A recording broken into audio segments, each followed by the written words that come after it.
Greetings, dear ones. I am Kryon of Magnetic Service.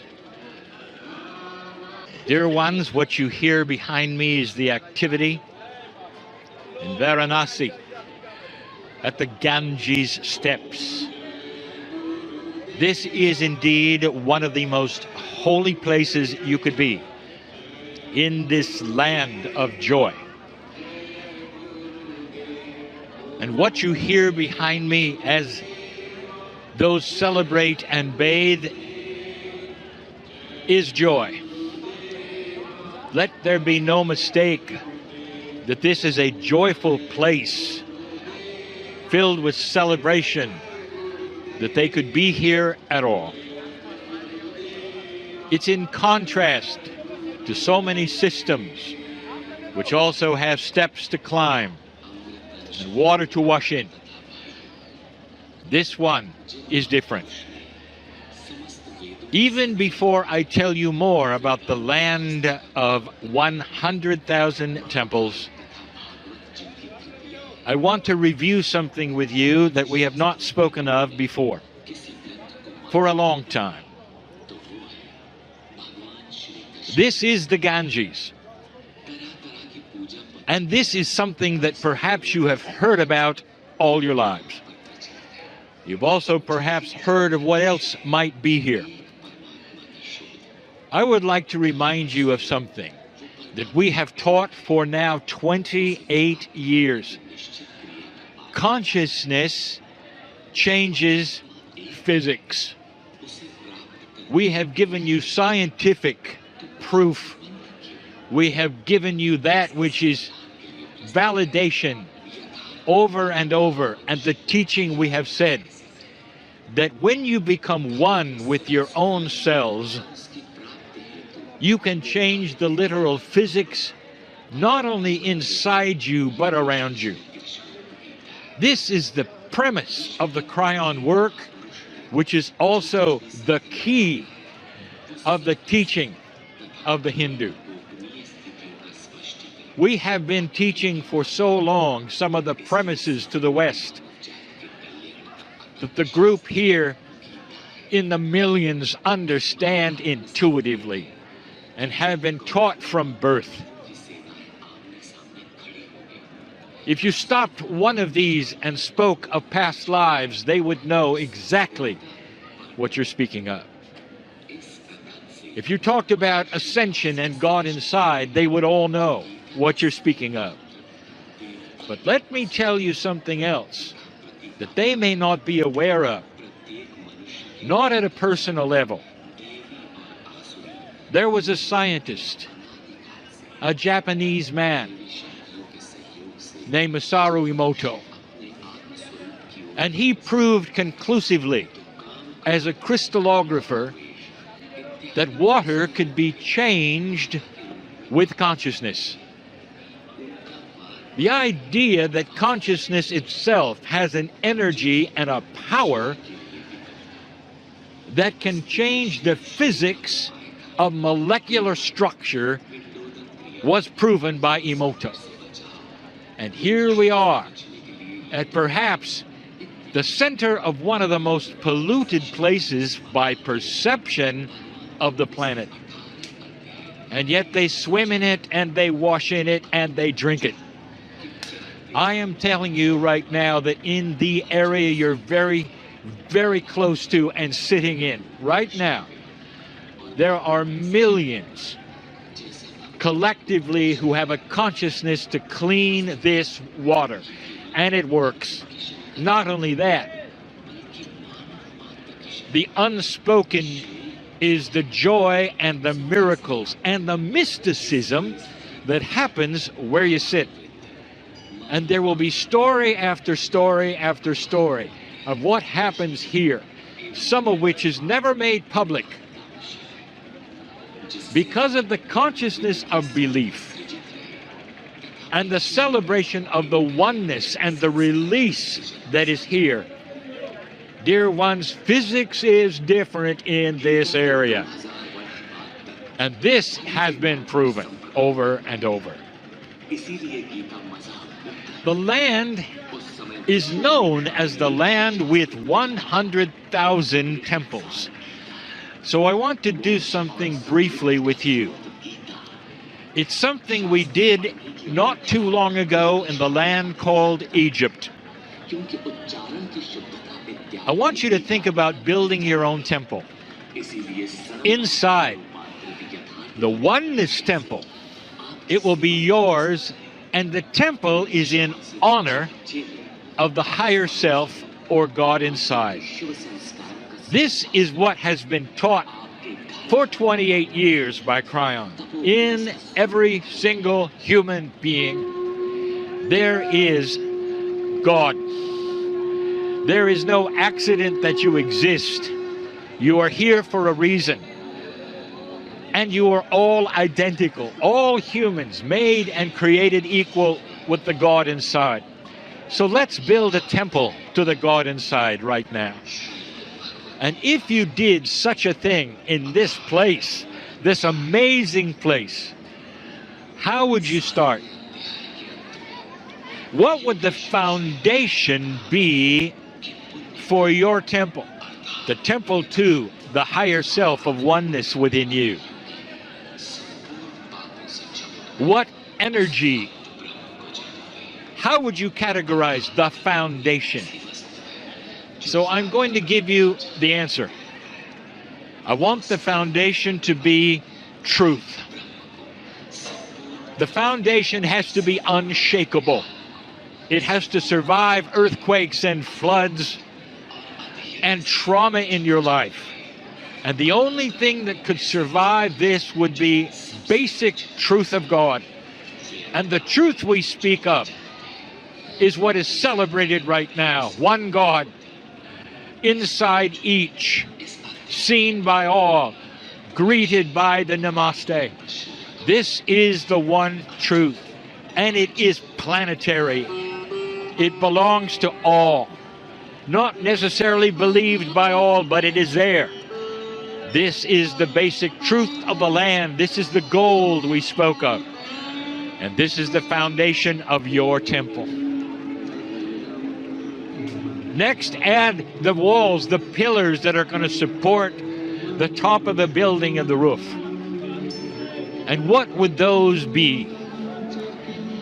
What would that be to support such a thing as the grandness of the roof? Let's make that knowledge. And that knowledge is pure. And the knowledge is what you receive through the Akash for years and years as you become an old soul. The Akash is that accumulation of all that you have lived through and all that you have collected. Let's let that Akash and the knowledge of the ages-old soul support what is next coming. You have the truth of the foundation. You have the pillars now built of the knowledge that you have that brings you to this place. And the final thing, almost, will be the roof. The roof must then cover and support. It will enclose you into this bubble that your temple then will be complete with. And the roof will be made of love, that which supports you above, that which you can count on to shield you from all things, from the negativity, from the frustrations, from the inhumanity. Love will be that which is your roof and shield you from all of these things. In this beautiful temple that you put together by yourself. And you may now say, well, the temple is complete. Well, it is not. For you have to describe what is inside the temple. It is a temple to honor your higher self, the oneness of all things. And yet inside it, there's something extremely personal. And I'll tell you what it is. It has a name, and the name is self-worth. In other words, it will shield and support the fact that you are a magnificent creature called a human being with a soul that has in it and with it, the oneness of God. The self-worth says, I belong here. I can do anything here. I can change the physics even of the surrounding I have here. I control my own future here. I am that I am. In this precious place that is so joyful to so many, as the celebration continues on the steps of the Gandhi, can you do this? Can you be part of this? Can you be one with what you hear and you see? Can you celebrate the bathing of those around you who are doing just that? And in their own way, my partner says they're giving each other high fives, which means they celebrate each other's celebration. I want you to listen for a moment to what you hear.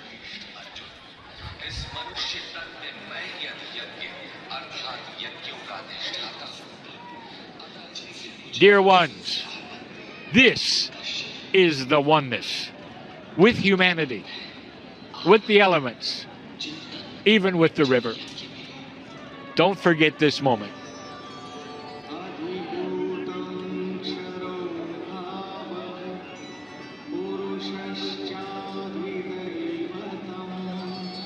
And so it is.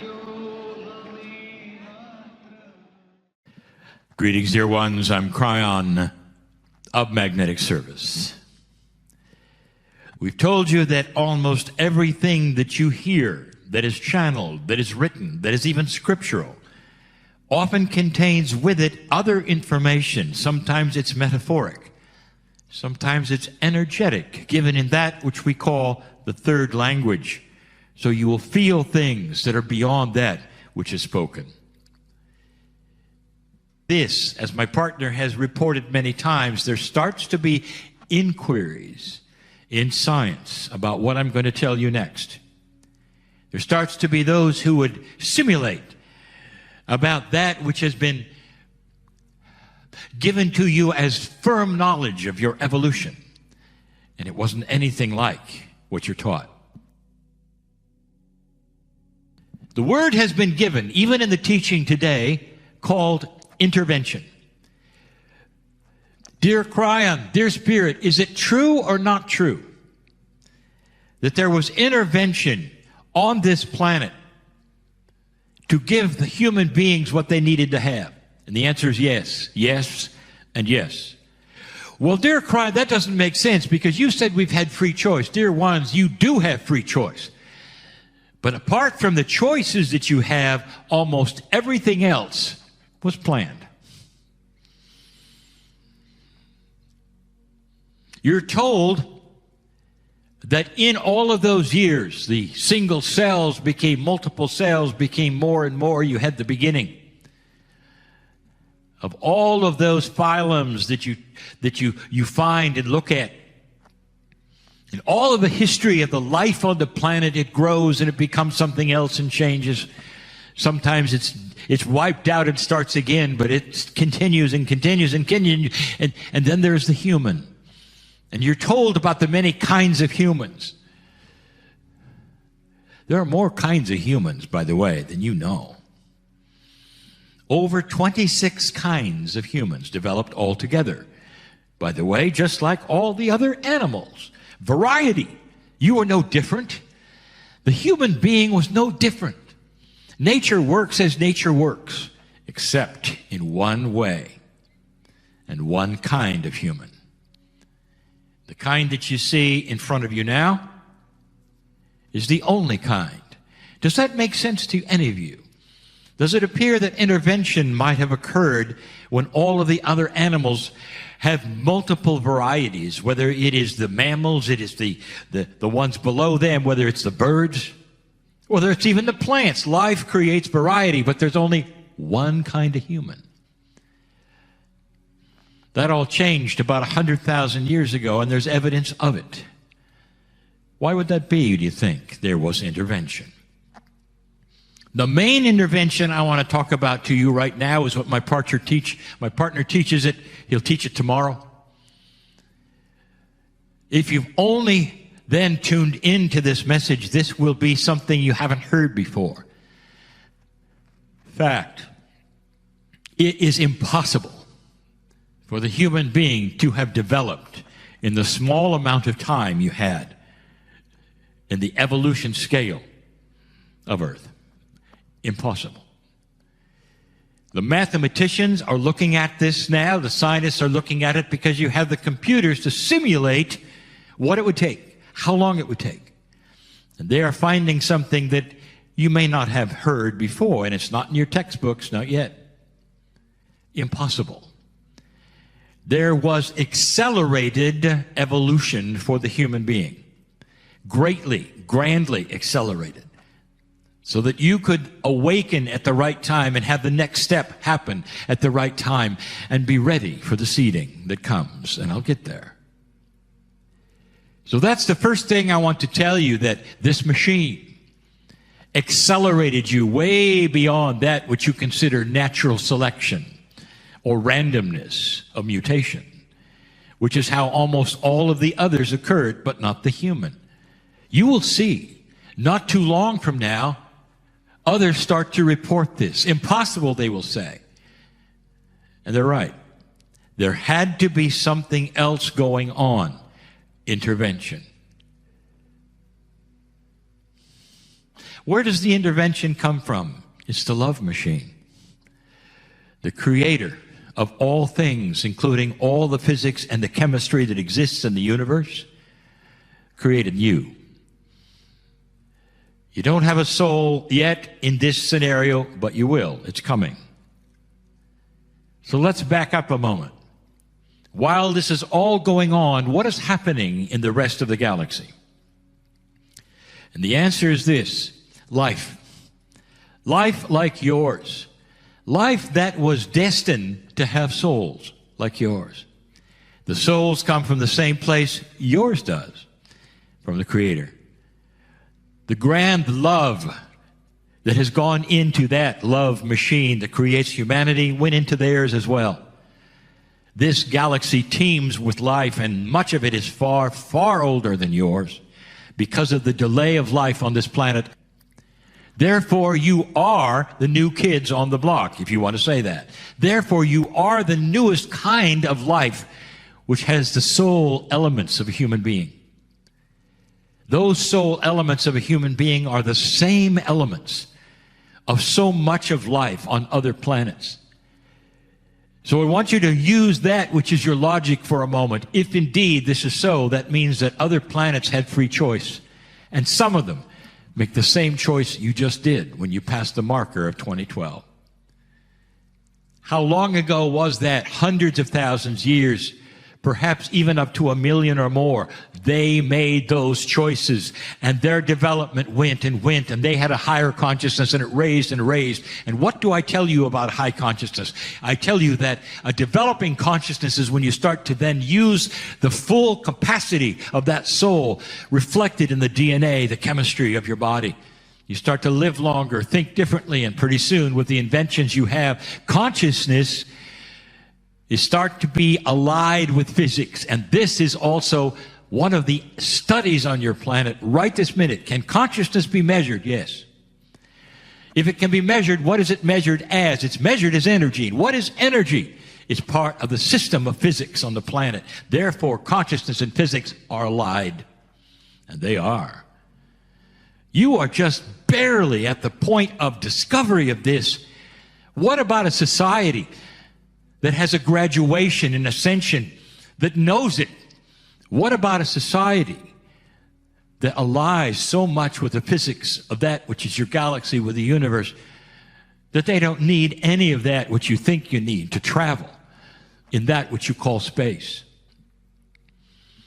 Through the physics of entanglement and more, they came to this planet on schedule. And they came here for a reason. You had several planets come here, dear ones, but the main one from the Seven Sisters, appropriately named for the women shaman, the mothers, that came to this planet approximately 200,000 years ago. And they saw in front of them a human that looks just like you with 24 chromosomes. And through a period of thousands of years, you got 23. What happened? Your science will tell you. Your test kit's called 23andMe. Why is that? Why is it when everything in the universe and physics and chemistry is based for you have 23 chromosomes? And the answer I've given you many times, you have 24. Only 23 are human. What I'm going to tell you next, you will roll your eyes. You are all from somewhere else. You did not derive from the biology on this planet. It only came so far before the star mothers came and changed that DNA, which was yours. And then it began. This is the Adam and Eve story, dear ones. This is what you read in your scripture, dear ones. Angels came down and give you that, which is the free choice of light and dark and the tree of knowledge and all of those things which were metaphors. But what it truly means is that those from somewhere else who were blessed beyond that which even angels would have, which were masters all, which had that which was DNA working at such a high level that you couldn't tell the difference between them and an angel, came to this planet, not only giving you their DNA, dear ones, but also the teaching from the stars, the teaching from the Creator. And it began. The story of Lemuria echoed all over the earth. There were many places where they taught. This is the story of the beginning, where you were given not only the tree of knowledge of light and dark, but were taught the difference. Taught the difference. And then released for free choice. Free choice, completely. I have told you this before, and you have to understand this. Humanity was so new. That's when you got your soul. You had no soul as the Creator creates souls until that place and time, and you got it from those who brought it from an ascended planet. They would appear like angels to you. Do you question that? Do you question that this planet might have an ascended consciousness alive with the soul, the higher self, to a degree where someday you won't recognize what a human is?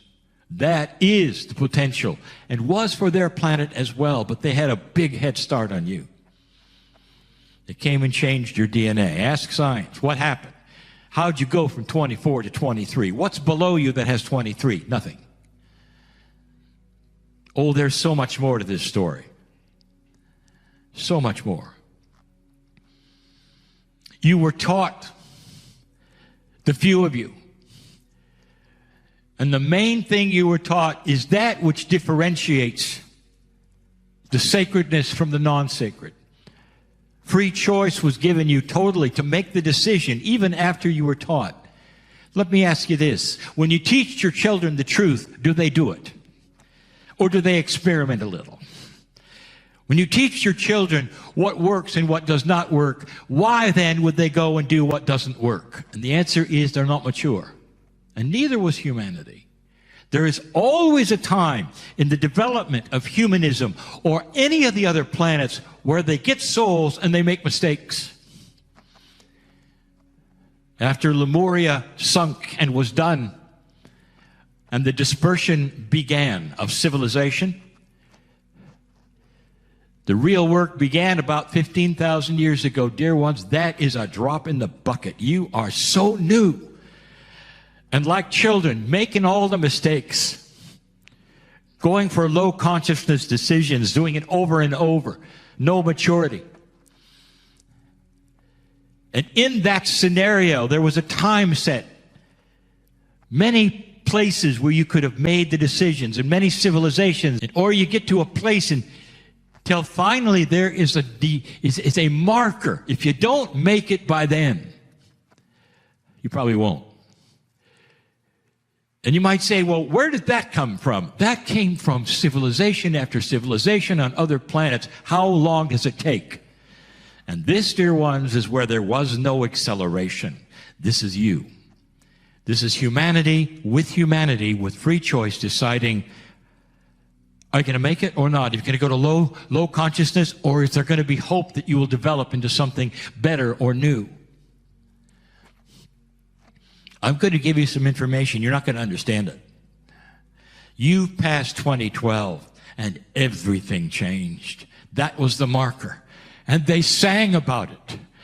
Other planets sang about it.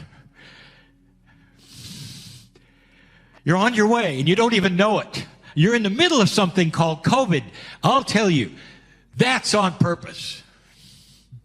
So you'd stop in your tracks for a little while and look at one another and realize you're all in that same place. This will pass, dear ones. But you needed about a year to take off time, to understand who you are, where you're going, what's next.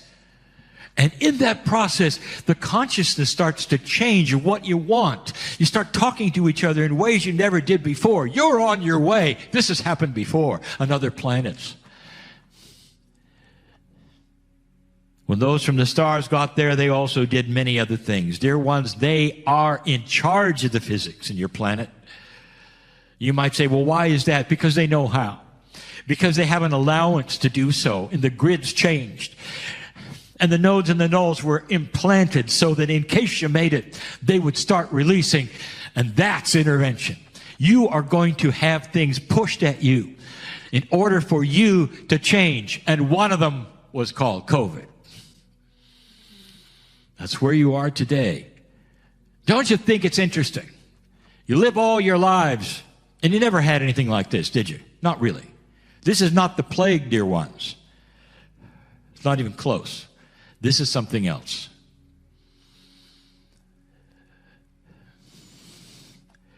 The love machine is truly a love machine. It really is. In love with you so much that every single one of you is known.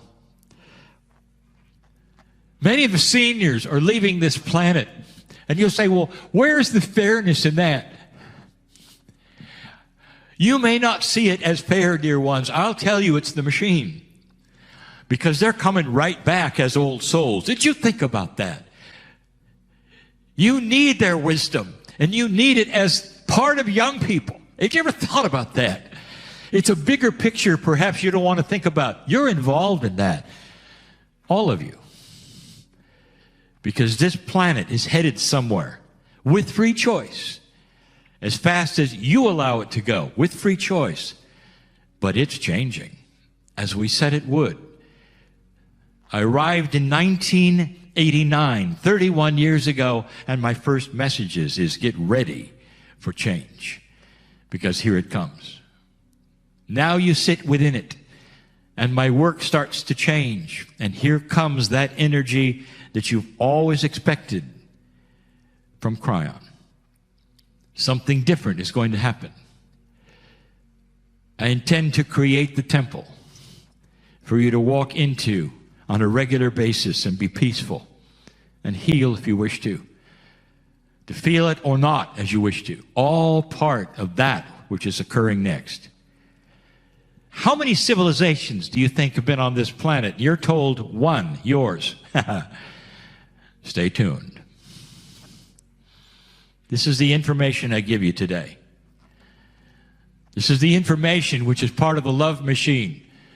There was intervention, dear ones, for you to be where you are today with the soul you have today, knowing what you know today. Don't think for a minute you're alone. Don't think for a minute that you've been abandoned by Spirit. That's just the way you're taught or told. Don't think for a minute that this God who created you would throw you away. That's a children's story. Never going to throw you away. That's what we want you to know. Every channel, we want you to know that. Loved beyond measure, part of a system that is love. And so it is.